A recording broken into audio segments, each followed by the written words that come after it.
Have you ever judged someone by their appearance, without even knowing what that person was carrying on their shoulders? It was an ordinary afternoon, like any other, on a random street in a small American town. The sun was still burning lightly on the asphalt, and inside the convenience store, the air conditioning was blowing its routine indifference. It was there, among the shelves and the hurried glances, that something uncomfortable happened. A man with slow steps, trembling hands, and a distant look approached the door. He tried to open it with difficulty, almost as if he was fighting an invisible weight. His breathing was contained, his chin slightly contracted. It was just another silent day. Until someone interrupted it. "Sir, are you drunk?" The sentence cut through the air like a slap. It was not said with concern, but with contempt. A store employee, young, with impatient eyes, and in too much of a hurry to notice what was really in front of him. The question was loud enough to draw attention. A woman at the register turned her face away. A teenager who was sucking on a lollipop let out a muffled laugh, and the veteran just hung his head. Without protesting, without trying to explain, he just turned his back and walked away. What no one knew there, or perhaps had never cared to know, was that the man was a former combatant, a war veteran, a national hero. He fought in Vietnam, survived ambushes, saved battalion comrades in the middle of the jungle, and now, with Parkinson, he was just trying to buy something basic and leave there in peace. But instead of respect, he received public humiliation. Have you ever seen anyone go through this?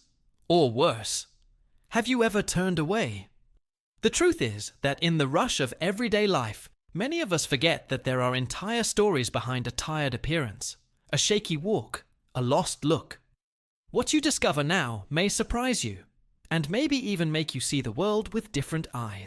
This man, invisible to most, carries in his trembling hands much more than time or illness. He carries memories, scars, battles that no one sees. And even so, he prefers silence to victimization. How many veterans live like this today? How many heroes are being treated as a burden, when in fact they supported the weight of a nation? Stay with me, because this story goes far beyond a hasty judgment. It reveals the quiet strength of those who have faced the worst, and yet are underestimated within the very country they swore to protect. And what happens after that? Will mess with you. Because sometimes all it takes is one attitude, a single attitude, to transform humiliation into recognition. And when the truth comes out, it can shake the entire city. But wait, that part is yet to come. He returned home without saying a word. The same path as always, but now with even more hunched shoulders. The street seemed longer that day. The shuffling footsteps echoed on the asphalt like an uncomfortable memory. And no one went after it. No one asked if he needed help. Not even a look of compassion. Just silence. A heavy silence that had accompanied him since the war. But now, here on American soil, it hurt differently. Because it was the silence of oblivion. When he arrived, he took off his shoes with difficulty. The hands, which once held weapons in the name of freedom, today could barely hold the shoelace. He sat down on the sofa, with a slight groan of pain. The kind of pain that has become part of his routine. The television turned on at low volume was playing some news. He wasn't even paying attention. His eyes were fixed on the floor, where an old portrait rested on the side table. In the image, a group of soldiers smiled at the camera. Men covered in mud, covered in sweat, with eyes of hope. He was there, in the center of the photo, holding an injured companion. He took a deep breath. I wanted to smile, but I couldn't. It's difficult to describe the loneliness of someone who once had an entire platoon as family, and today is ignored in a supermarket queue. It's hard to understand how someone who risked everything for strangers is now barely noticed by his own neighbors. And all this because of an illness he didn't choose. If this type of story touches your heart, comment below what has moved you the most so far. Sometimes, just by sharing what we feel, we help someone feel less alone. And look, if you've experienced something similar, or know someone who has gone through an unfair situation like this, Tell me, this community is made up of that. Stories that need to be heard and people who care. And if you've made it this far, it's because you feel that this type of content has value. So take advantage and leave your like now. This really helps to spread this message to more people. When you like, comment, or subscribe to the channel, you are not only helping this video reach more people, you are helping to keep alive the memory of those who can no longer speak for themselves. He's saying, with a simple gesture, that heroes like him still matter. If you haven't signed up yet, now is a good time. We are creating a space to tell stories that move, that provoke, and that show the human side that is often hidden. Stories like this deserve to be told, and you can be part of it. Because what comes next is the moment when everything starts to change. The door creaked slightly as he entered. The house was exactly as he had left it hours before. Silent, still, immersed in a melancholy that had already become part of the furniture. The old wooden floor creaked under her slow feet. Each step echoed not only through the narrow room, but within him. It wasn't just tiredness. It was the accumulated weight of decades. In the corner, on the weather-faded wall, a folded American flag rested in a glass frame. Next to it, a medal that no one ever asked why it was there. He took off his cap carefully, like taking off a helmet during a battle that never ends. The thin, gray hair betrayed the years, but did not explain the depth of that look. There were stories in there, and none of them were light. He sat down on the worn-out sofa with a slight tremor in his knees. The same tremor that made him mistaken for a drunk minutes before. The disobedient hands insisted on shaking like leaves in the wind. He tried to hold a cup that was on the coffee table, but failed. The china fell to the carpet with a muffled sound. It didn't move. He just stood there, watching the small domestic disaster as if he were watching the world fall apart in silence. He didn't scream. He didn't cry. He didn't mutter angry words. It was as if he had already expected it. As if this were just another battle, one of the many he fought without witnesses, because no one sees behind the scenes of pain. No one applauds the resistance of those who wake up every day with their body betraying their mind. Disease was the invisible enemy. Parkinson was now his new foxhole. And this time, he had no soldiers at his side. There was no coverage. It was just him. And the void. On the old radio, a song started playing. It was a military march. He closed his eyes for a moment. In his mind, flashes of another time began to appear. The humid jungle of Vietnam, the smell of gunpowder, the desperate scream of a struck companion, the suffocating heat of the uniform stuck to the body, the taste of fear in your mouth. Vivid memories, as if I were still there, lying among the leaves, staring into space, waiting for orders, hoping to live. But now, the battlefield was everyday life itself. It was the supermarket, the uneven sidewalk. Distrust in the eyes of others. It was the cruel judgment of a hasty society which prefers to label than listen, who prefers to laugh than reach out. And in the middle of it all, he was. Invisible, but whole. Fragmented inside, but standing. Survivor, once again. In the kitchen, a note taped to the refrigerator said, "Remember your 6 p.m. medicine." It was written by himself, because no one else remembered. Nobody asked anymore. It was as if time had unceremoniously swallowed him, as if its existence were a forgotten footnote in history. And the most painful thing about it all was knowing that he wasn't the only one. How many others live like this? How many veterans, fathers, grandfathers, silent men wounded by life continue walking down streets they no longer recognize? How many are being silenced not by war, but by indifference? Because what this man carries goes beyond physical pain. It is a hidden truth that many refuse to see. It's a journey of invisible transformation, made up of daily battles, silent decisions, and small victories that no one applauds, but they deserve to be remembered. If this part of the story touched you in any way, write it in the comments. This pain cannot be ignored. This helps keep the conversation alive. and it can make more of a difference than you think. The scene was engraved like a deep cut in Ethan's mind. He was on the other side of the street, returning from school, backpack on his back, headphones in one ear, and a soda in his hand.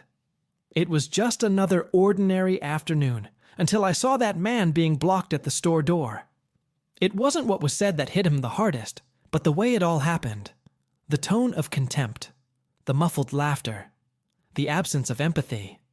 That bothered me more than it should have, and it bothered me in a way that never went away. Ethan barely knew the man's name, but the image of the elderly man turning away in silence, curled up in his own pain, followed him home. Hours later, while trying to focus on studying, the memories came back with force. The expression on the veteran's face, that empty, defeated look, full of untold stories. It was as if he had been erased there, in front of everyone, and nobody did anything. But Ethan felt he had to do it. Not because anyone expected it from him, but because not to do so would be to deny one's own conscience. Sometimes a small decision is what transforms a young person's mindset. And this was his moment. The next day, Ethan took the opposite path from school and went straight to the old man's house. I didn't know how to start or if I would be well received, but I knew I needed to try. He knocked on the gate cautiously. Nobody responded. It hit again. A lady from the house next door appeared and explained that Mr. Harold no longer served strangers. He lives quietly. Since his wife passed away, he doesn't talk to almost anyone. A shame. A man of honor, but time and the world have been hard on him. This phrase kept echoing in Ethan's head. A man of honor. Returning home, something compelled him to seek more. He typed in the name Harold and the surname he had heard from his neighbor, adding military and Vietnam. I didn't expect to find anything, but he found it. Old newspaper articles. Black and white photographs. Military reports. Small mentions lost in the archives of a time that no one read anymore. The truth was there, clear and silent like him. The man who had been publicly humiliated in front of a store was a war veteran sergeant. He fought in Da Nang, one of the cruelest fronts in the conflict. He led rescue operations, crossed mind zones, faced crossfire to save his men. He was known for his cold blood and courage, decorated for bravery, recognized among his family as someone who never abandoned anyone. And now he was being abandoned by everyone. That shook Ethan in an unexpected way. He started visiting other veterans in the neighborhood, asking, listening, and each answer confirmed the same pattern. Mr. Harold, that one was a giant. It was as if everyone knew, but no one remembered. As if the collective memory had decided to forget the behind the scenes of that story, ignoring the silent impact of those who once protected the country with their own lives. Why didn't anyone know about this? Or worse, why didn't anyone talk? It was as if there was a hidden truth surrounding everyone who returned from war. A kind of invisibility pact. They come back different. Some mutilated, others traumatized, all carrying invisible marks. And the world simply turns away. As if there is no room for this pain after the applause stops. As if everything that doesn't fit into the 30-second TV commercial can be pushed under the rug. But Ethan decided he wouldn't do that. He didn't know that man. I owed him nothing. But he felt he owed something to himself. And perhaps even to the generation that was growing up, without knowing who the real heroes were. For the first time in his life, he felt what it was like to be faced with injustice and no longer be able to sleep peacefully. And that was when a journey of discovery began. Not just about Harold's past, but about what it really means to have honor. About the impact a single life can have when you refuse to give up, even if the entire world has given up on it. Ethan knew he couldn't change the past, but it could reveal layers of truth forgotten in the present.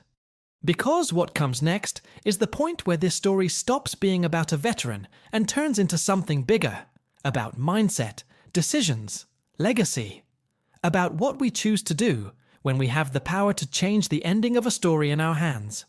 Comment there. This story needs to be told. Sometimes that alone is a start. The night before had been long. Ethan spent hours rummaging through the dusty box that his next-door neighbor had kept for years. A box that Harold himself had given her to keep in case something happened.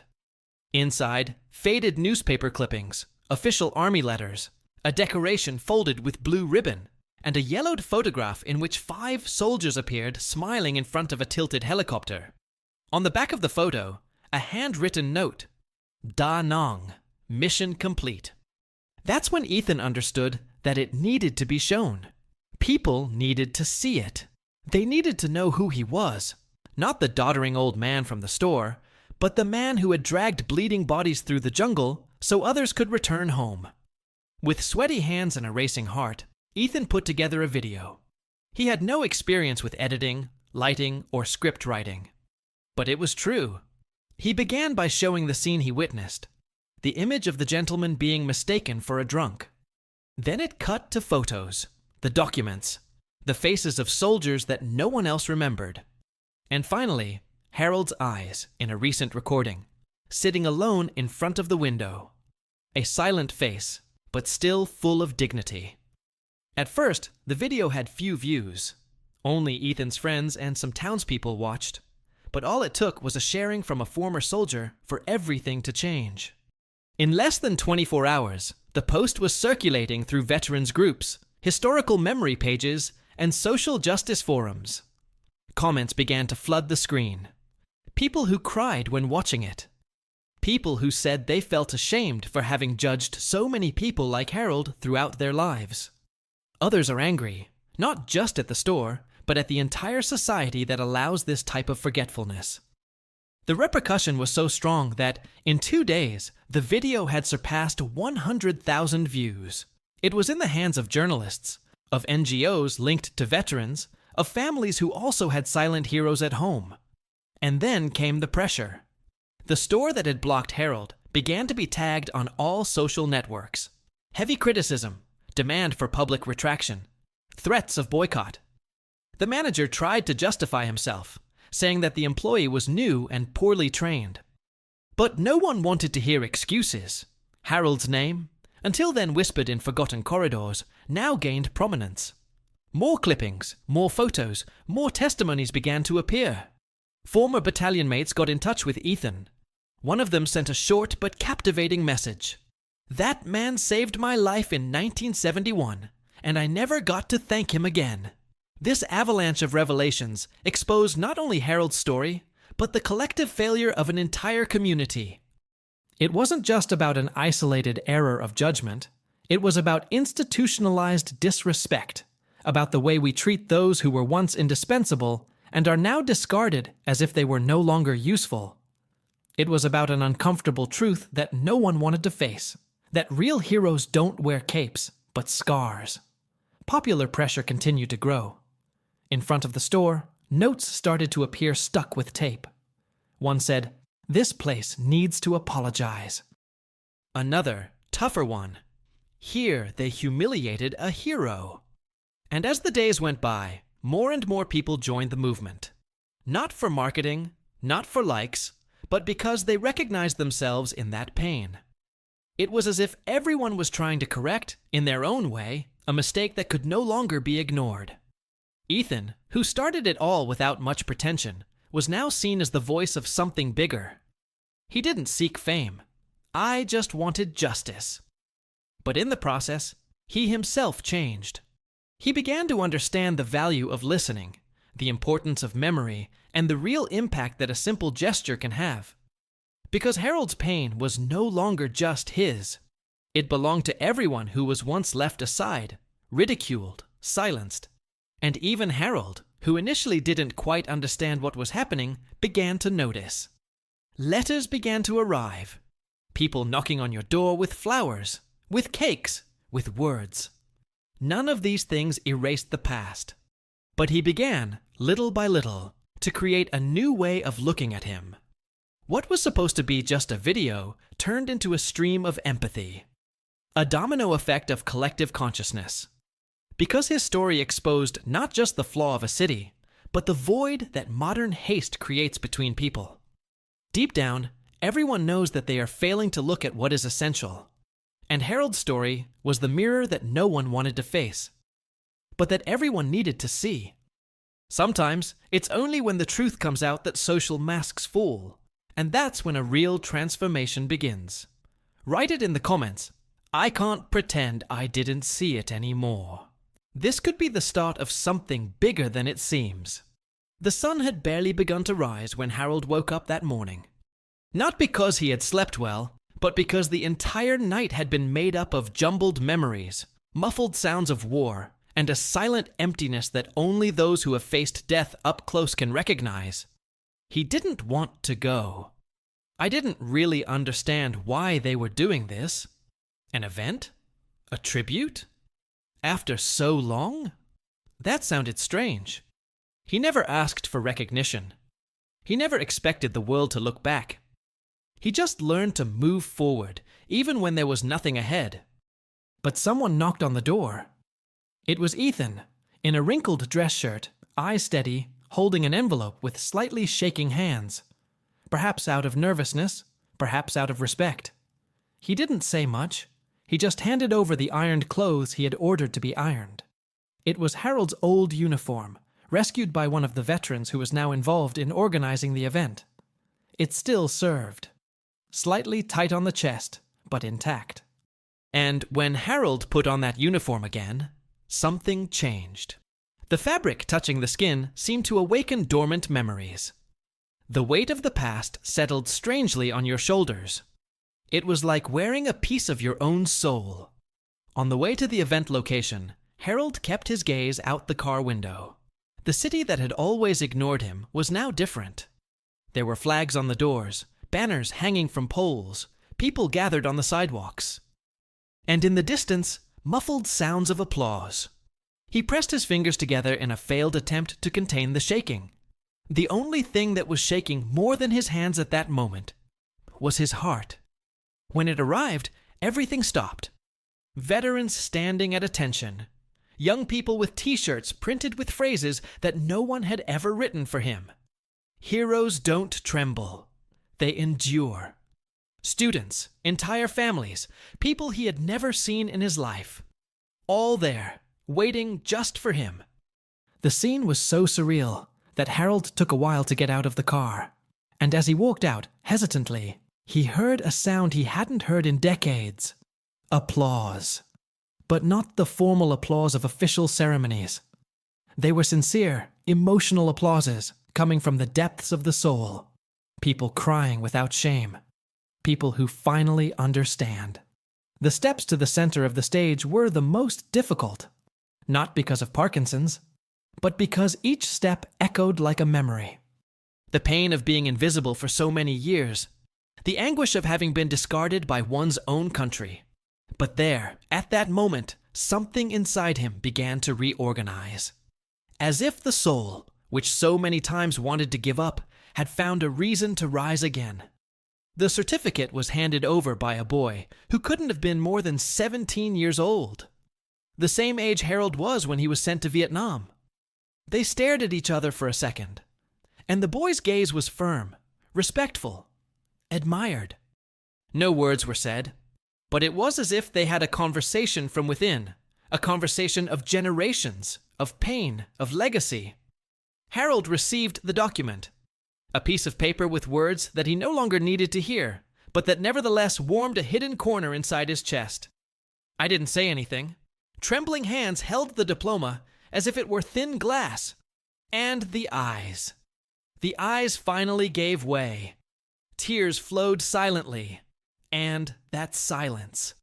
It was the loudest sound of the morning.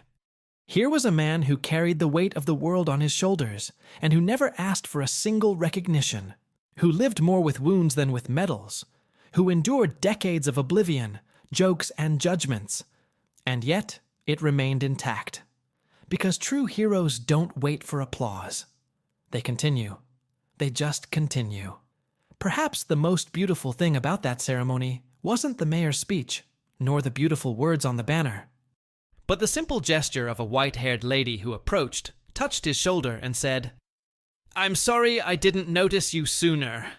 That was it, just one sentence, but loaded with everything that was missing throughout a lifetime. Ethan, who was watching everything from a distance, felt a lump in his throat. It wasn't pride. It was a different kind of peace. He didn't save the world, but it saved a memory. He gave voice to a truth that was dying in silence. And in the process, he ended up finding a new meaning for his own journey. It was like this. Amid the restrained crying, the shared emotion, and the light weight of a belated recognition, an entire city began to change. Because when we stop to really see each other, something inside us changes too. And look, even though everything seemed resolved there, the story still had more to say. Comment there. Honor does not age. This phrase carries much more than words. The week following the event, the storefront that had previously been a scene of shame and embarrassment gained a new sign: training in respect and inclusion. Here, everyone has value. The letters were still a little crooked, as if they had been hastily pasted on, but they carried a symbolic weight that could not be ignored. It wasn't just marketing. It wasn't just an attempt to clean up the image. It was an afterthought of a necessary change. For the first time in a long time, Harold's name was not being ignored. It was being remembered. And, more importantly, it was being understood. The days that followed seemed lighter, although Harold's body still carried the same weight. Parkinson's hasn't gone away. The tremors persisted. The morning still came with difficulty getting up. The cup still slipped out of my hands sometimes, and the pain in my joints still throbbed without asking for permission. But something inside him had changed. The solitude, which previously screamed at the walls of the house, was now visited by voices. Mainly by one. Ethan. The boy began to appear frequently. He brought bread, sometimes cake, a notebook always under your arm, and an uncontrollable thirst to listen. They sat together in the kitchen, next to the window that faced the street. The same street where, years ago, Harold had stopped a burning bicycle with his body to save a boy he didn't even know. He never told that story. There was no one who wanted to listen. But now, everything was different. Ethan wanted to know everything. Every detail, every decision, every emotional backstage of the war. And Harold spoke, with pauses, with a low voice, with full eyes. Not to show off, but to relieve. As if, finally, what he carried was finding a place in the world. He talked about fear, about impossible decisions, about the screams that don't stop even after silence. It talked about friends who never came back, and how hard it is to keep going when you're the only one in the photo who's still breathing. And Ethan listened. I wrote it down. Every now and then, I would just hold his arm and say, "No need to continue today." The two became an unlikely duo. A teenager discovering the world, and a tired old soldier trying to remember who he was. They laughed sometimes. Harold didn't smile much, but when he did, it was in a way that made everything around him seem less cold. He told stories about when he dived into an infested river to save ammunition. From when a letter from his wife made him retreat from the middle of a mission, just to read it again. Stories that no one has ever written. That never made it into the books, but now they found an echo in someone's mind. And that was all he needed. What Ethan perhaps didn't yet understand, or perhaps he already knew, deep down, was that his presence was doing something that no medicine could do. It did not cure Parkinson's, but it reduced the space that the pain occupied. It did not erase the past, but gave meaning to the present. With each cup of coffee shared, with each memory carefully pulled out, Harold came to recognize himself as a whole man again. Not just like a body that shakes, but as someone who resisted, even when no one saw. The community, previously indifferent, now stopped in the street to wave. Some apologized, others just greeted with a different look. There was no need for big speeches. Simple recognition was enough. It was as if Ethan's gesture had unlocked something collective, an awareness that many Harolds still exist out there, invisible on the sidewalks, on park benches, in the back of churches, looking at the ground while the world goes by. And the truth is that not everyone will have someone like Ethan. Not everyone will have a viral video, a tribute banner, a mobilized city. But they all deserve the basics: respect. Because sometimes all a hero needs isn't a monument. It's a gesture, a good morning, a thank you, a look that sees beyond appearance. Harold continues to live with tremors. The disease did not regress. The pain continues to persist. But now he has someone to talk to. There is a city that learned its name. And there is something that will never be taken from him again. The right to be remembered as he really was. A real man. A soldier. A father. A human being who resisted war. And oblivion. And while Ethan writes down yet another story, Harold watches through the window. Outside, two boys play with a soccer ball. One of them trips and falls. The other runs to help him, and Harold smiles. Because there, in that simple scene, there is everything he always believed, that no one should face life alone. Write it in the comments. I see you. There are people who need, more than ever, to read exactly this. If you've made it this far, it's because this story touched something inside.